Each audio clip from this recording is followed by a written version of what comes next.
भाजपा से लेंगे कोरोना का गलत टीका जबरन लगाने का हिसाब सीएम।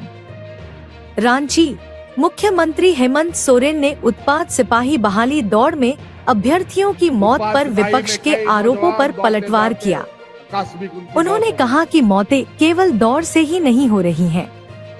बड़े बुजुर्ग ही नहीं, जवान लड़के लड़कियां अचानक चलते चलते या सर्दी खांसी से मर रहे हैं।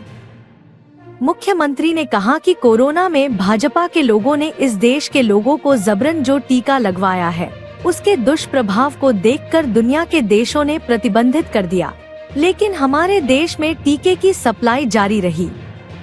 नतीजा आज देश के अंदर हर आयु वर्ग के लोगों की मौत हो रही है।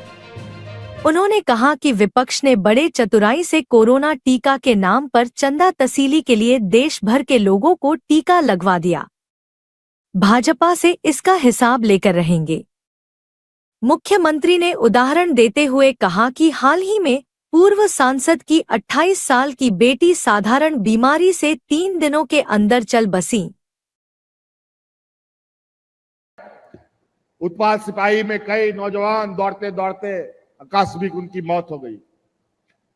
मौत सिर्फ दौड़ से ही नहीं हो रहा है, ऐसे ही अचानक लोग चलते चलते भी मर जा रहे हैं। और पता चल रहा है कोरोना में जो भाजपा के लोगों ने इस देश के लोगों को जो टीका लगाया है, वो टीका गलत टीका लगाया है, जिसका प्रभाव पूरे दुनिया में पड़ रहा है। अभी तो उसका भी हिसाब हम लोग लेंगे। उस टीका को पूरा दुनिया में बंद कर दिया गया था, लेकिन हमारे इस भारतवर्ष में ही उस टीका का सप्लाई हुआ और नतीजा आज देश के अंदर अनेक लोगों की मौत हो रही है। सर्दी खांसी से लोग मर जा रहे हैं, चलते चलते लोग मर जा रहा है, दौड़ते दौड़ते लोग मर जा रहा है। बूढ़ा बुजुर्ग नहीं, जवान जवान लड़का लड़की लोग मर जा रहा है। बूढ़ा बुजुर्ग लोग तो बोल देगा कि चलो कोई बीमारी था, मर गया। अभी हाल फिलहाल हमारे एक पूर्व सांसद 28-30 साल की एक बेटी बेचारी साधारण बीमारी में तुरंत 3 दिन में खत्म हो गई।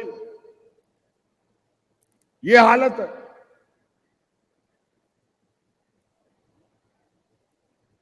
इन लोगों ने बड़े चतुराई से और जो उस दवा को बंद करने का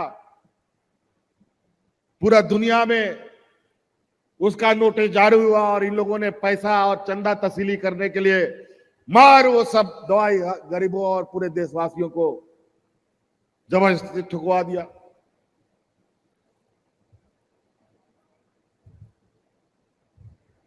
ये हालत है इस देश में। तो कई ऐसी चीजें हैं। आप लोग बहुत दूर दूर से आए, हम और ज्यादा नहीं कहेंगे। हम आखिरी में एक बहुत महत्वपूर्ण बात कहने जा रहे हैं, ध्यान से सुनिएगा। हमारी माताएं बहनें आप ही लोगों के लिए है। अभी जब ये कार्यक्रम चल रहा था, इस कार्यक्रम के दौरान मुझे फिर से ये आवाज हमारे गांव से उठ के आई है कि हम लोगों ने 21 साल से लेकर के 50 साल 49 साल तक की महिलाओं को मैया सम्मान योजना से जोड़ा है। लेकिन इसमें हमने पहले कहा ना कि बेटी के जन्म से लेकर मृत्यु तक कुछ ना कुछ हम देंगे आपको। इसमें थोड़ा सा एक और चीज कमी रह गई थी। हम स्कूल तक के 12वीं तक के बच्चों को कुछ ना कुछ बेटियों को दे रहे हैं। 18 से लेके 20 साल तक की बच्ची छूट गई थी, और अब हम बहुत जल्द 2-3 दिन के अंदर, और संभवतः अभी सरकार आपके द्वार के अंदर में भी 18 से 20 साल की बच्चियों को सम्मान योजना में जोड़ने का काम किया जाएगा। आप जो हम लोगों ने 21 साल से शुरू किया है, उसको अब हम लोग 18, 19, 20 से शुरू करेंगे, ताकि हमारी कोई भी बच्चियां ना बचे, कोई भी महिलाएं ना बचे। तो इसलिए अब घर में जो बेटी 18 साल की हो गई, जो 19 साल की हो गई, अभी तो हम घोषणा कर रहे हैं, अब इसको कानूनी अमली जामा पहनाएंगे। लेकिन सरकार आपके द्वार अभी जो चल रहा है, उसमें उन बच्चियों का भी फॉर्म भरवाइएगा, उसका भी हम डाटा एंट्री करके रखेंगे। जैसे ही हम कानून बनाएंगे, उनके खाता में भी हम पैसा डालेंगे। तो इसलिए सड़क, पुल, पुलिया के विषय में बहुत ज्यादा नहीं कहेंगे। आप लोग देख रहे हैं, सड़क, पुल, पुलिया तो बन ही रहा है,